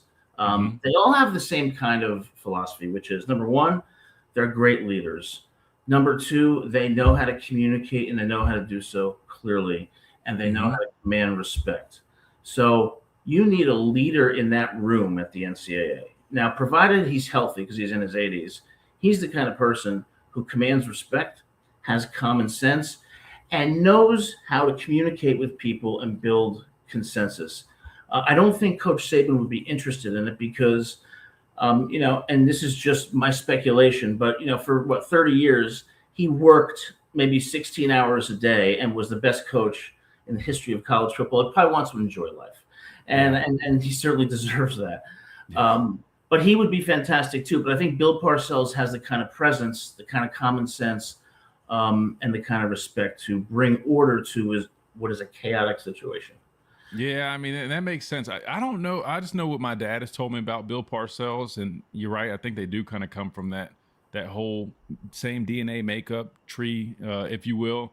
So I always forget about that. Bill Parcells was kind of like Coach Saban for my dad because he's got a lot of stories about him. My dad has a lot of respect for him as a football coach. I mean, he definitely had a lot of influence over my dad in his career in the NFL. So that's interesting, man. I didn't realize he was up there in the 80s. I guess that makes sense, though. I mean, because Coach Saban's in his 70s. But you're right. He does deserve to enjoy. I tell people all the time, I hear he ran away from NIL. He didn't want to deal with this. I'm like, I mean, I'm sure it probably stressed him out some. That's, an added requirement to his job that he once didn't have to worry about. But for people to say he ran from, I'm like, first of all, he brought in Jahmyr Gibbs. He brought in guys like J-Mo from Ohio State, Jameson Williams. He brought in what's his name? Other guy that ended up going to Cincinnati. I mean, he was working NIL just fine. That was nothing. And if anything, he honestly had the best position for a coach to manage it because he was getting Saban discount. That's not a made up thing. That's a legit thing. I mean, he didn't have to have, the pockets of Texas or Oregon to get these good players. He was able to get them simply off of respect and what they knew he would be capable of doing for their careers and the advancement of it. We're joined by Adam Lamparello of Lamparello Law Education and Advocacy. Again, attorney and professor. Make sure you guys check out Lamparello Law for all your needs, not just with criminal cases, which is a big one for sure, but if you guys are high school students, college, or graduate students on academic and career success, you need help with that. Mentoring, exam and test taking preparation, subject matter mastery, resumes, long-term academic and professional planning. You guys, you name it, they do it, and they got you covered like he's got us covered, man. Again, official representation of us here on the show. Adam, I want to get your thoughts on with NIL being a thing and where Alabama's at. Just tell me from your perspective. I mean, how do you think it's been going so far with Alabama? Where do you see this kind of going from here? Meaning, Alabama, I feel like we're in a good space. I've talked to a lot of people, and they'll be the first ones to tell you Alabama's not. We've got money, we've got resources, but I think it's just a certain way they want to go about it. With this whole landscape that we're dealing with, do you have any concerns that could affect Alabama in the long term or even short term? I guess when you're seeing teams like Texas, even though Digger, who calls in frequently, claims that it's not what it seems like. It's not that big of a difference. Yeah. Oregon, Ohio State. Are there any concerns when you look at Alabama and you see kind of how we're going about our process here, retaining a lot of high school talent, maybe being a little bit more, I don't want to say picky, but a little bit more selective maybe with the portal? And what do you just think about the state of Alabama's roster and how they're going about it? I think that Alabama is fine right now, but I think that Alabama will struggle in the future if NIL is not fixed. Now, Alabama will not struggle like other top-tier teams because it's Alabama, and there's a brand there that nobody else can match. But when it comes down to money, They will struggle in the long term, and here's why: because the NIL has is so out of control and so inconsistent with what it was intended to be that it needs to be fixed, and it needs to be fixed now. When the Supreme Court decided NCAA versus Alston and Brett Kavanaugh made that decision, they basically said, generally, athletes have a right to use their name, image, and likeness to make money. Okay, so what does that mean? That means, for example, if Bryce Young wanted to, when he was playing at Alabama, wanted a contract with Starbucks to promote their product, he gets paid for it. If he wanted to sell jerseys, of course. Where NIL went all wrong was with collectives, because NIL was never meant to embrace collectives. Collectives are not paying players for any services. They're paying them to play. And that's exactly what that's not anything to do with what NIL was supposed to be about. So what is my argument? An argument that I've made is that NIL in its current form violates antitrust law. And to simplify it, antitrust law simply means we want to have free market competition in our society. When we want to fly on a plane, we want to be able to choose between Delta, Southwest, American, whichever you prefer. We don't want to have one airline because that creates a monopoly, which allows them to increase prices. And that's not good. What you're having here is the same thing in college football. The Texases, the Ohio States, the Oregons, they are so rich that they are basically forming a monopoly over 5-star, even 4-star recruits, and decreasing the very competition that a free market is supposed to promote. So they have to fix that. Well, how do you fix it? My solution is, number one, employment contracts. Sign them to employment contracts. Number two, salary caps. Okay? Because if you don't do that, what you have is essentially a monopoly where Texas is getting the Arch Mannings, Michigans are getting the Bryce Underwoods, and Alabama, because it's Alabama, will still get very good players, but the playing field is not equal for these teams. And that's why NIL needs to be fixed. And if you have a Bill Parcells in the room, okay, because I'm not talking about Congress, they're not going to do anything. They're a mess themselves. You need a Bill Parcells in the room to bring order to this chaos, and that would be my solution for how you do it. You know, I nominate you to take some type of command or some type of control, because I mean, it sounds like, I mean, you definitely know a lot about it. You have the background in the legal side of things, so that's checked. You can check that box. But Adam, let me ask this. You mentioned in terms of just players being employees, so to speak, or contracts. Me and my dad have been talking about this, and we're going to hit a quick timeout. I'm going to let you answer it afterwards, but I want you to think about this. What would some of those downsides be to maybe having players as employees? Because I see that a lot. Me and my dad always talk about, hey, give them contracts. That helps limit all the movement in the transfer portal, gives a little bit more security to the universities as well. But there seems to be something holding it up, whether it's workers, comp, insurance, benefits. I mean, there's a lot of things that could come up. So I'm curious, what might be the main things driving that hold up with labeling them as employees? But we'll get your thoughts on that and your answer when we come back after this quick timeout. Right here on the Miller's Edge, we're joined by Adam Lamparello of Lamparello Law Education and Advocacy, our official representation here on the show and personally. And we're talking NIL, we're talking all these court cases, and we're getting plenty of good answers from our guy Adam. We'll get some more right here after this quick timeout. You're listening to the Miller's Edge, Title 100.9, 1230 WTBC.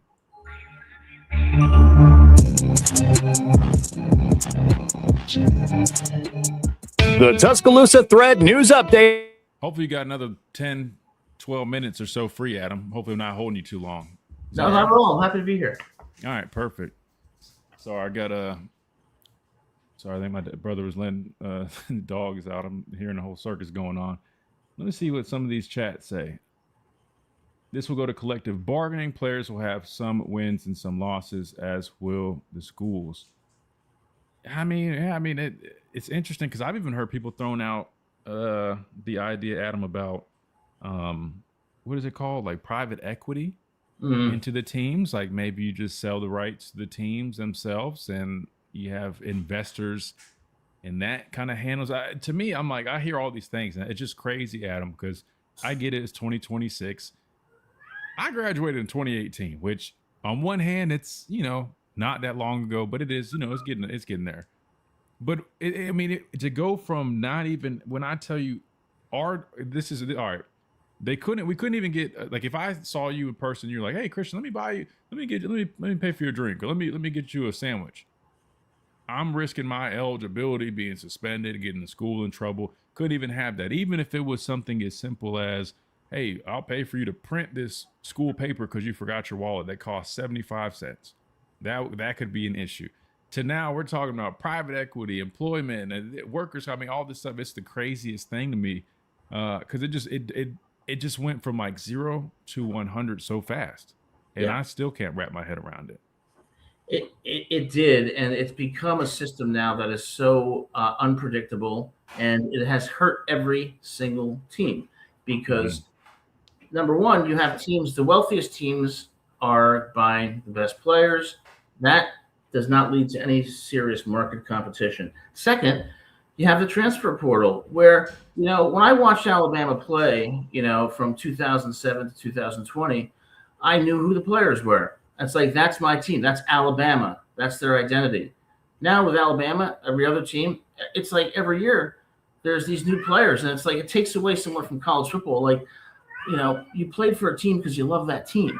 So NIL has created a problem both with wealth dominating competition and with players through the portal leaving every year. So what's the solution to that? Well, there could be many solutions. One solution that I proposed is sign them to employment contracts. They could be 2-year contracts, 4-year contracts. And what's that going to do? That's going to eliminate the transfer portal. And that's going to bring some stability to college football. Now, if you pair that with salary caps, that's going to even the competitive playing field to a degree where you're going to have more parity in college football. Now, what are the downsides to an employment contract? Well, it comes with a lot of other requirements. You're going to have to provide health insurance. You're going to have to provide other types of, insurance and provisions for in that contract that will be costly. And that cost, though, I don't think outweighs the benefit. The other issue is players are probably going to unionize, and you're going to have to deal with that. But when you look at the current state of college football now versus what it would be like under that system, I think that system is better. So it may not be the best, but sometimes the best is the enemy of the good, and that is better than what we have now. Dang, yeah, that's why Adam's a lawyer, man. I mean, by the way, people in the chat love this conversation, by the way. But yeah, man, it's evident, man. This is why you pay guys like Adam the big bucks, man, to represent yourself, because he clearly does his homework, very knowledgeable. And hell, if I was in a courtroom listening to you, I'd be like, yeah, I like it. I like it. I appreciate that. Do you know the sentence I hear more than any other sentence every single day from my clients is, I didn't do it. Always. And sure enough, most of the time, they didn't. So it's great to get justice. And that's what I think being a lawyer is all about, getting justice for people so they don't get railroaded by the system. Man, that's dang. Yeah. One day I got to ask you about that. Listen, I don't know if I should have been watching this, but I was watching Law and Order when I was like, man, I was young. I used to go to sleep scared sometimes because I'd be watching some of the cases on there. I'm like, yeah, I probably shouldn't be watching this at 10, but I can't help it, man. It's entertaining. But I used to always have this itch. I'm like, man, being a lawyer and presenting an argument and doing all that, I was like, that would be kind of cool. Then you learn all the requirements and all the school that it takes. And I'm like, yeah, that's the worst part. That's the worst. Yeah.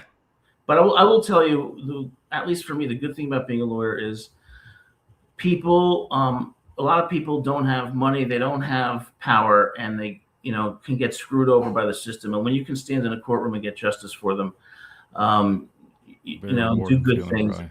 Yeah, makes you feel like your life has purpose. Oh, absolutely, man. Here, I'm gonna bring us back. And welcome back into this Thursday edition of the Miller's Edge, Tide 100.9, 1230 WTBC. We're having a great conversation, very informative and productive conversation here. This Thursday, we're joined by Adam Lamparello of Lamparello Law Education Advocacy. Again, he is our official representation here on the show, but let him represent you guys. But not only represent, but if you need help with any type of career planning, test taking preparation, anything, if you're a student, you're dealing with any type of misconduct issue, you got NIL issues that you need somebody to represent yourself, listen, they've got you covered. Resumes, personal statements, anything pretty much to enhance and to better your life. They will take care of you at Lamparello Law. Lamparello-law.com is the website. Contact info 201-317-5115. You clearly can hear Adam, man. You want him in your corner. So make sure you guys check out Lamparello Law, education and advocacy for your legal representation and much, much more.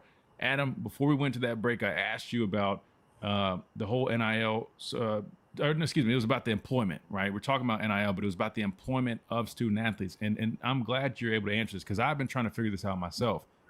It seems like a no-brainer at this point. They're making so much money. You know, you're worried about people leaving. Why aren't they employees? They might as well be employees of the university. You mentioned a little bit of it during our break, but I want our radio listeners to kind of hear what you went over. What are those pros and cons of a school making these student athletes employees? Sure. So the pros are that you know what players you're going to have for a definite period of time, whether it's a 2-year, 3-year, or 4-year contract. That's going to eliminate the transfer portal and all the instability that it causes to teams and coaches. So what does that do also? It allows you to develop players, which is part of the purpose of college football, to develop them, prepare them for the NFL if they're talented enough. So the benefits are stability, predictability, and development. Now, if you pair that with a salary cap, then you are bringing more competition for top recruits. You're not having the Texases, Oregons, Ohio States, and Michigan dominating the competitive market just because they're wealthier. So I think the employment contracts have to be paired with a salary cap. Now, what are the downsides to this? The downsides are the players will likely unionize. You may have to provide additional insurance and things like that. But you have to look at it relative to what we have now. Is it the best solution? No. Is it a better solution? Yes. And the best is often the enemy of the good. So it leads to improvement that addresses the chaos in college football and addresses the competitive advantages that the wealthiest schools have. Do you think that is a realistic possibility anytime soon? Now, I mean, I'm sure we're probably approaching it pretty quick. But do you think that ends up happening? Or if you had to guess, what could be maybe a next step? Because we even were talking yesterday. Hell, at this point, what if everything starts to crumble? What if the SEC breaks away and the Big Ten breaks away? Then they model it like the NFL. That's almost like your version of the college version of the AFC and the NFC. Then you've got divisions within those big conferences. I mean, in your opinion, I mean, what would come first? Something like that? The employment? Or none of that? I mean, what do you think happens next? In my opinion, this will ultimately be decided by the United States Supreme Court. And I say that because from my experience in my life, people in positions of power never want to change anything because they are too afraid. They are afraid of the ramifications of changing anything. And that causes inertia and paralysis in large organizations like the NCAA. They're all going to be scared. Well, if we do this drastic change, what's going to happen? We're not sure. They're going to overthink it, and it's going to lead to a perpetuation of this system that we have now, which is unacceptable. And that's why it is so critical for organizations to have great leaders, because if you don't have them, this is what it leads to. NCAA doesn't have them. And so what's going to happen is everyone's going to push it down the road because they don't want to be blamed if anything goes wrong, and it will ultimately end up in litigation and at the U.S. Supreme Court. And I feel like that's probably it's probably going to be our best bet to get some type of help. I've always said that. I think some type of maybe federal legislation, because you even look at some states are allowing high school players to monetize their name, image, and likeness and be able to make money before they're even in college. Other states don't let that happen, and they outlaw it. And then you see other states trying to even the playing field. And it's just, I think until you have more parity across the board or some type of, say all on the federal level, you're probably going to deal with a number of individuals, circumstances that keep this whole thing just going. And that's probably why the NCAA is trying to start threatening some of these issues. We're going to hit one more quick timeout. When we come back, we still got Adam if he's got plenty of time, because I want to ask him just a couple more questions, and then we'll get that. And one of those being, I know he talked about it earlier, but I know a lot of fans, including myself earlier, were wondering how that whole deal with the NCAA and what they're threatening could affect maybe a school like Alabama, who had a Charles Bediako case. little bit different than what they're, using in their examples here. But we'll let Adam answer that. Could Alabama be subject to any of those punishments via the NCAA? We'll talk about that and get Adam's outlook on the Alabama football team in general, because he's a big Alabama guy, keeps up with the team. We'll talk some ball when we come back right here on the Miller's Edge, Tide 100.9, 1230 WTBC.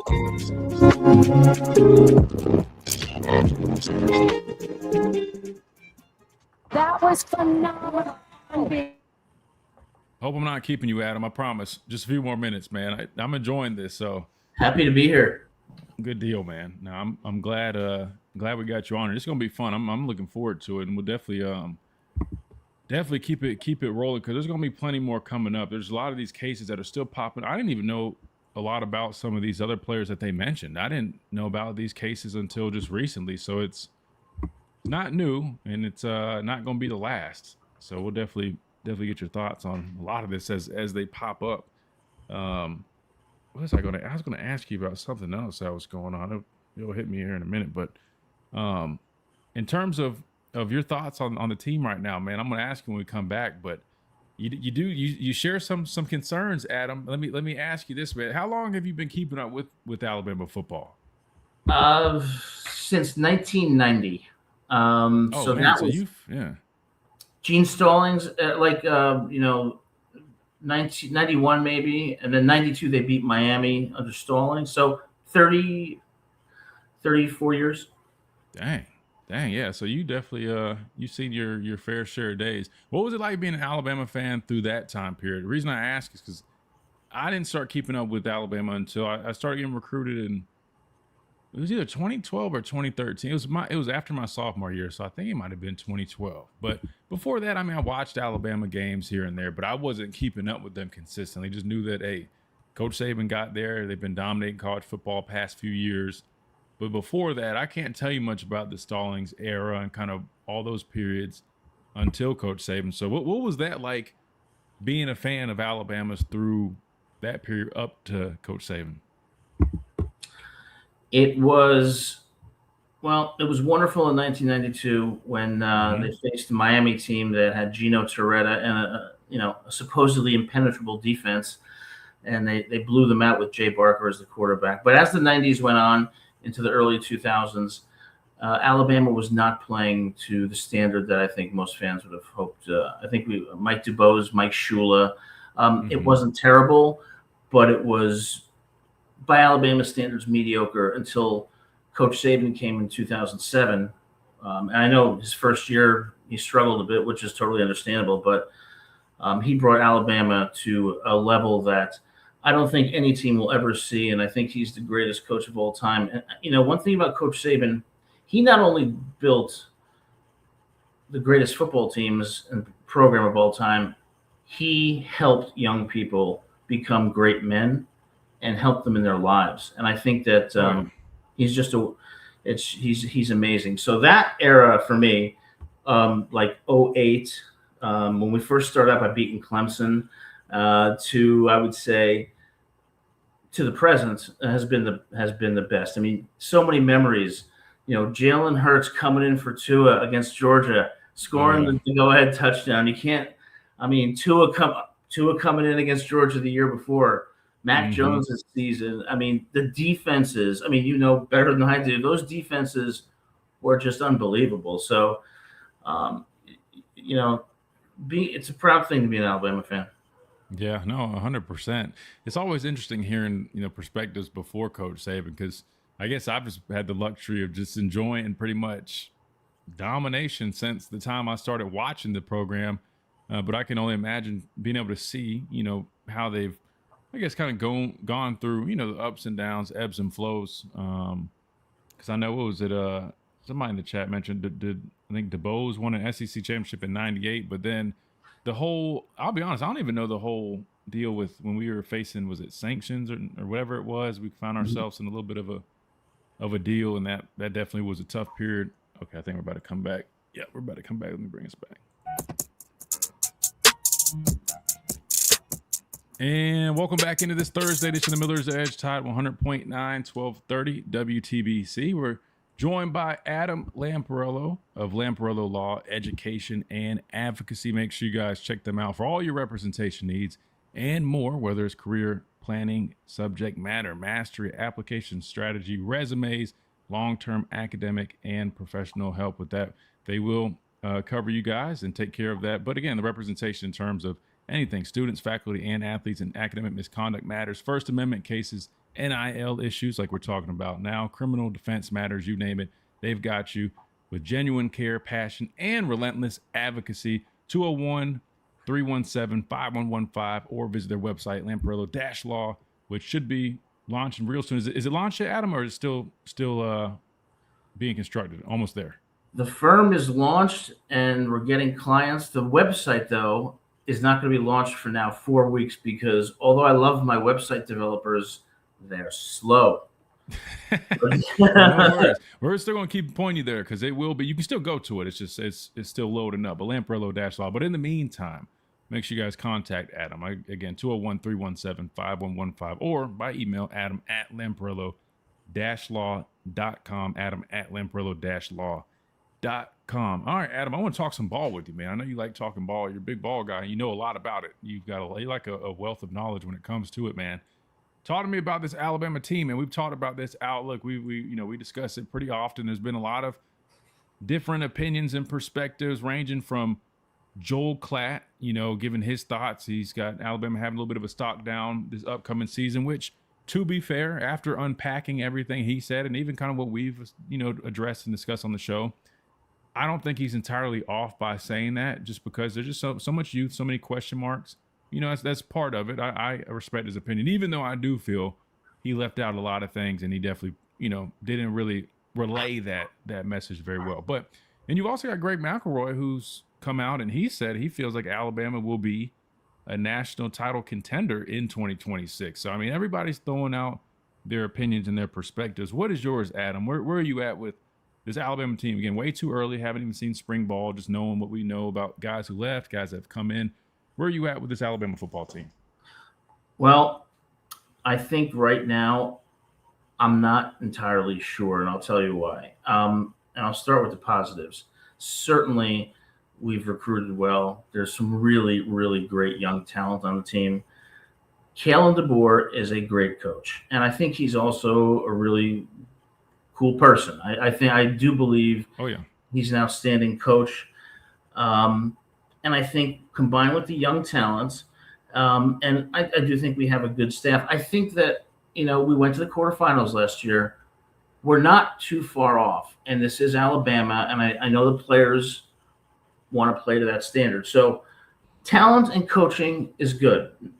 Now, where I get worried, and that's why I say I'm uncertain, if I could sum it up with one example, it would be when I saw Nakai Hill-Green give an interview on another show maybe a week or two ago. And I thought he was, sounded like a great guy. He was a great player. But I remember him saying, Indiana won the national championship for a reason. They were really talented. They had an answer for everything that we did. First thing I thought was, I don't know of any Alabama player who would have talked like that when Saban was the coach. I remember when Jalen Hurts, when Jalen Hurts lost the game, he said, well, you either win or you learn. Mm-hmm. It was like the players said, we didn't execute. We didn't play to our standard. So when I heard him, and I mean no disrespect to him, sure, did a great job at Alabama, and I hope he has a great career in the NFL. The way he was talking about it, saying they were good, I could see why they won the national championship. It goes to my point about culture.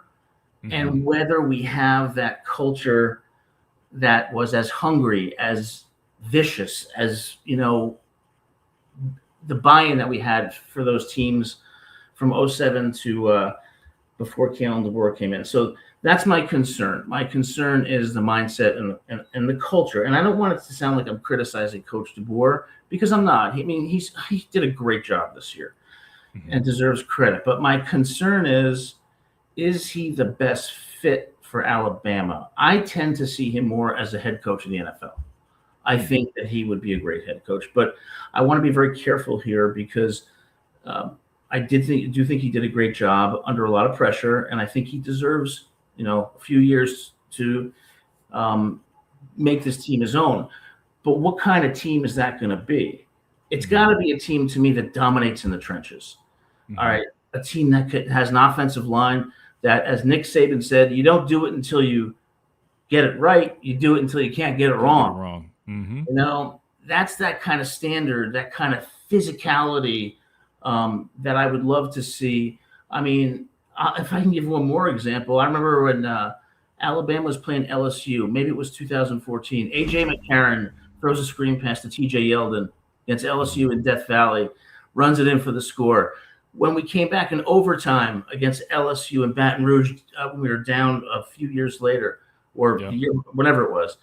Those teams didn't blow you out, but those teams beat you up.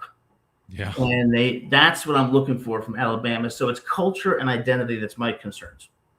No, and I think that makes perfect sense, right? Because we talk about this all the time. It's not about losing, 2 regular season games last season or 3 the first season. It's more so how you lost those games that I think really probably made fans share those same concerns. Just like, Cole Kublik was on their show with Greg McElroy, and he was kind of talking about, no team looks the same as they did 5 years ago, and teams look different.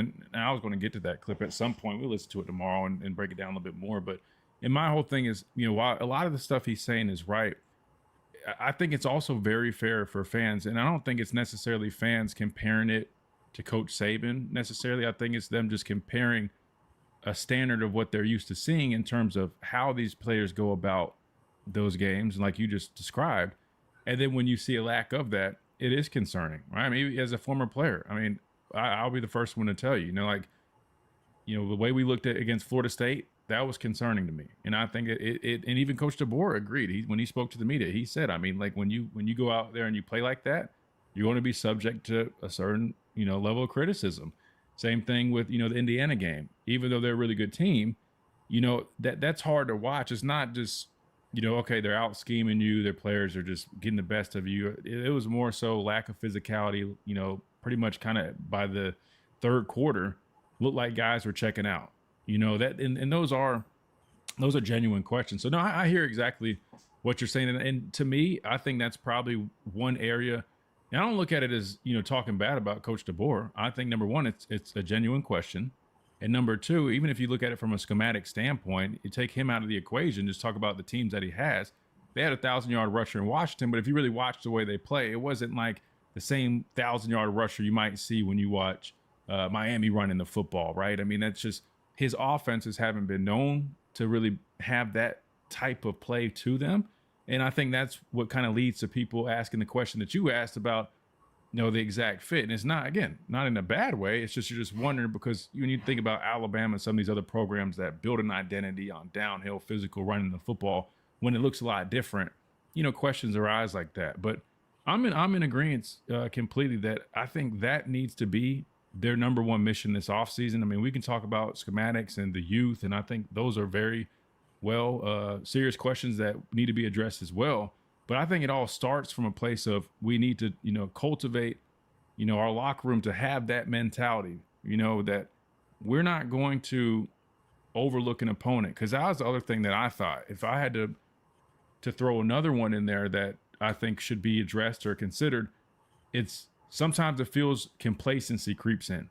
Mm-hmm. You go back to the year one, we're off to a great start. You get a big win over Georgia. A lot of people didn't give you, a chance to win that football game.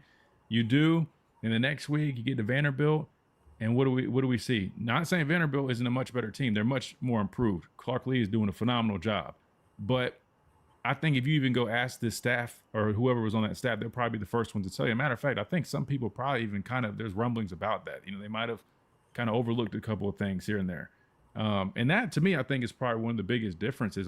Coach DeBoer is a great coach. I think we got a number of really good coaches on this roster. They recruit at a very high level. Like you mentioned, making the playoffs, we're not far off. However, I think the difference between making the quarterfinals, getting in there and making a run versus, hey, actually being in contention to win a national championship is going to lie on a couple things. One of those being the mentality that they're able to hopefully bring out of their team. And two, being able to find a way that, yes, we recruit really well, but with this day and age, you've got to be able to replace those holes that you do have with very capable players. And this is going to be very interesting for me, seeing the way that we attacked the portal process this time around. We filled holes, but we didn't fill them the way I thought probably would be the best way to fill them. No, if you're saying, hey, we want to go make a championship run right now, it felt a little bit more like, hey, we're going to bring guys in, develop them, and Yes. kind of build for the long term versus short term. I'm like, I don't know if that was necessarily the approach. But again, it's way too early. Those are just my thoughts. We're all just speculating. We'll find out more as time goes on. But Adam, thank you so much for joining on today's show. This is our first time, but not the last. We're going to do it on Thursdays. And now that everybody knows what Adam is capable of in terms of filling us in on anything, man, we're definitely looking forward to having you back on. And before we let you go, again, fill everybody in on Lamparello Law that you just launched and how they can get a hold of you and how they can get that great representation that you guys offer.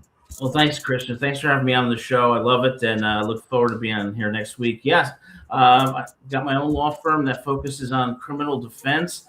It also focuses on academic misconduct and faculty discipline for students and faculty at universities. But it's also got an educational coaching and consulting side where if you need help with applications, personal statements, exam preparation, exam topics, resumes, anything like that, I'm happy to help you. And, one of the things about my firm is we charge a lot less than other attorneys because part of the mission of the firm is to help people and not and charge them what they can afford. And so that's something that I think benefits everyone. So you can always reach me at my 201-317-5115 or by email at adam@lamparello-law.com. Thanks so much, Christian. I appreciate it. You having me on. Oh, absolutely, man. I'm glad you could join us. The people in the chat loved it, and I'm excited to start bringing this conversation because this fills a hole that I don't have. I don't know all the law terms and all the legal processes. That's what we got Adam from Lamparello-Law for. Man, Adam, we appreciate you. Have a great rest of your day, brother. You too. Thanks so much. Yes, sir. Thank you. Adam Lamparello, guys. Big thanks to him for joining us. We got to hit a timeout real quick. We come back. We'll put a bow on today's show. Remember, tomorrow will be another fun one too, man. We had a very productive day today. And then tomorrow we'll be joined by Anthony Jennings, former Alabama linebacker, current New England Patriot, just got done playing in the Super Bowl. We'll talk with him tomorrow here on the show. But first, we're going to hit a timeout, come back, wrap things up right here on the Miller's Edge, Tide 100.9, 1230, WTBC.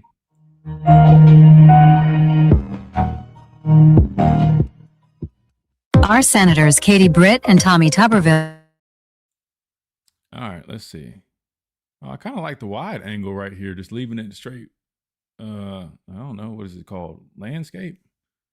What do you guys think? You like it better when I have it more like, wait, hold on. I got to move this all around like that. Then I guess the, like when we have Brandon up there or just like that. I don't know. I'm fooling around with it, trying to get it all landscape. Yeah, I think landscape's pretty clean, man. Man, shout out to Adam, man. Adam's the guy, man. Let's see. I think we missed some chat messages. What's Smitty talking about? NIL combined with immediate eligibility has taken away a lot of hunger from most teams. Immediate eligibility has taken away adversity. No, I agree. I definitely think it's taken away a lot. That's why Reggie told Marvin, I need to talk to you off air. I think part of it too, man. I think just like generations, right? I mean, guys just think differently. And to be clear, love Nakai Hill-Green. Again, we had him on the show. You guys remember that interview, man. He's solid, great player, plays physical, plays hard. I think it just shows you just kind of the difference in, how guys think, which I think is a little bit maybe with age, part of that probably plays a little bit of a role. Just need Bama to beat FSU and Kentucky to start off with. A lot of people are circling that Kentucky game, man. There's a lot of people that are a little, I wouldn't say like on the fence, but there's a lot of people that think that could be a tough one. They got a lot of changes over there, so it's going to be interesting to see how that team looks, but Bama will never be like it was. The head coach personality should tell you that. However, we'll always have a shot. Yeah, I think just the system's not going to allow. I guess a lot of the things that used to be a thing anymore. It's just tough to do that. But I'll say this: the more I've been listening to a lot of different people's opinions and perspectives, outside media, national media, local. I mean, it's interesting just seeing like all the different thoughts that people have regarding Alabama and where it's at, whether it's a former play. I mean, there's just so many. But I think when you take a step back and you really just look at the whole issue, I always say this. I know I'm guilty of always just being boring and shooting it straight down the middle, but I really think it's true. I think it's true like this for a lot of things, but think about it. I think it's very true and reasonable to say that Alabama is in a solid spot, right? Going to the SEC championship game last year, making to the college football playoffs, regardless of how the Indiana game went. In today's college football, I'm just saying, I know we're the University of Alabama, and I think we're victims of our own success. But in today's college football, that's about, I mean, I'm not going to say as good as it gets. We all know winning Indiana 16-0, that's what you want. But just being realistic, I mean, you're in a good spot. And if you can keep building off that, you're in a good spot, man. As long as you're hovering around it, just like Ohio State. How long did Ryan Day in Ohio State hover around, making it to the playoffs, making it to the conference championship games? They were talking about firing the guy the year before. The year they won the national championship game. I think they still did they lose to Michigan that year? But what I'm saying is I think the biggest thing is just kind of hovering around there, being in that position. But I do also think it's very reasonable and fair to say, if you really take a deep dive and dissect some of those losses that we had, if you don't clean up the fine details and find a way to change and shift the culture and mentality of the team, it is hard to see a world where you do get over that hump. You might still be in the vicinity, you might still be in the realm, but you just might be tough to really get over that hump and take it to the next level if you don't find a way to really fix those small details. That is one thing I will say. So I think both things are true, guys. I really do.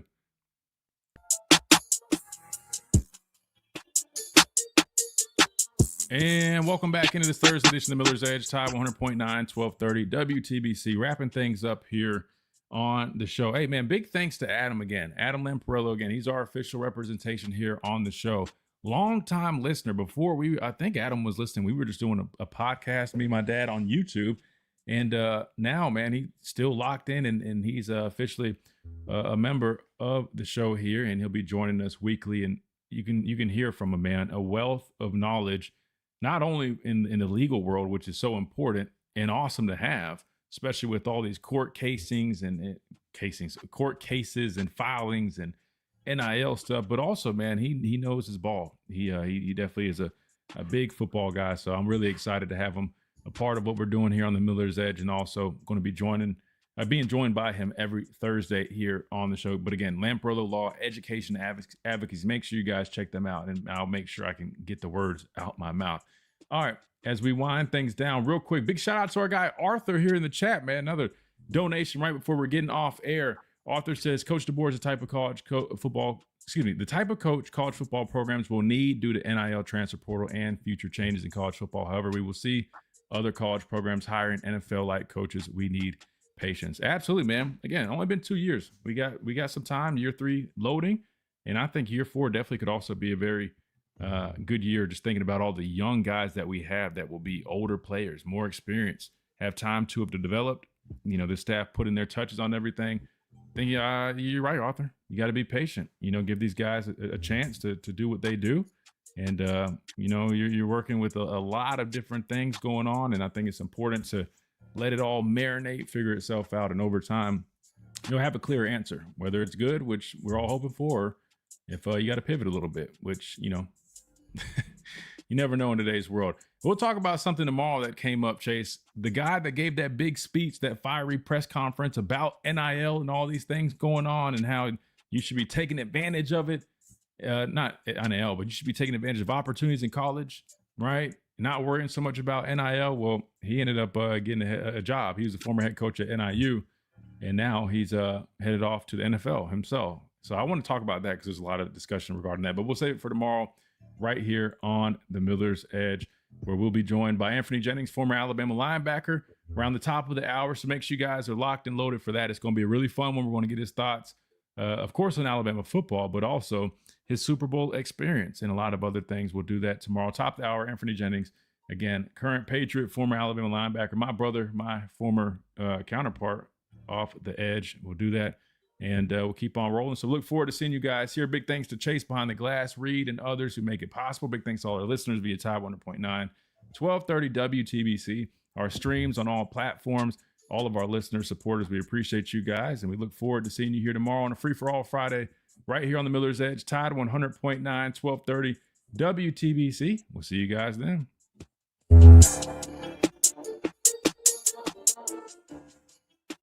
You've been listening to the Miller's Edge, tackling sports daily. Arthur, I appreciate you, brother. Thank you so much for that super chat, man. Sorry, I wanted to close out the show real quick, but seriously, man, thank you for the support. We really, really appreciate that. As you guys can see, I keep bragging about it because I'm excited, man. We're getting the upgrades here in the work studio here. As you guys can see, you got a new camera set up, mics all getting cleaned up, and yeah, man, a lot of big stuff. So we always appreciate all you guys' support, man, because again, it's all going back to you guys to make the show even better. That way y'all's experience is better. So when you guys donate, when you guys support, just know new cameras, new mics, new lights, new setup. I'm gonna work on the backdrop, make it even cooler. We're gonna keep getting more guests on here and all that fun stuff, man, and continue to grow with you guys because you guys are what make this whole thing possible. So seriously, thank you guys so much, man. I really do appreciate all you guys' support. Let me see real quick before we get out of here. Love to talk about coaches who aren't cutting the mustard. Let's give the ones who are doing a great job some love, like Mo Linguist. It's a good point, man. He's been doing a really good job as well. That secondary has been very solid. So you're right. We got a handful of guys that have done a hell of a job. So looking forward to it, man. Spring ball is right around the corner, about 2.5 weeks or so away, and we will have Coach DeBoer joining us. Barring any changes, we will have Coach DeBoer joining us before they kick off spring ball. So probably in the next couple of weeks, I think Coach DeBoer will be joining the show. Yeah, we'll talk about talk a little bit about last year. We'll talk about ahead. But you guys know us, man. We always are very we're easy, we're respectful. We ain't going to sit there and try to put him on the spot or nothing like that. But I do want to ask him though, just kind of get his thoughts on. Just kind of take us back to that Indiana game, maybe. You know, I want to be careful with it. I don't want to seem like I'm setting them up or anything, but I think I really want to hear, I don't know, just kind of what, you know, just to walk us through that a little bit.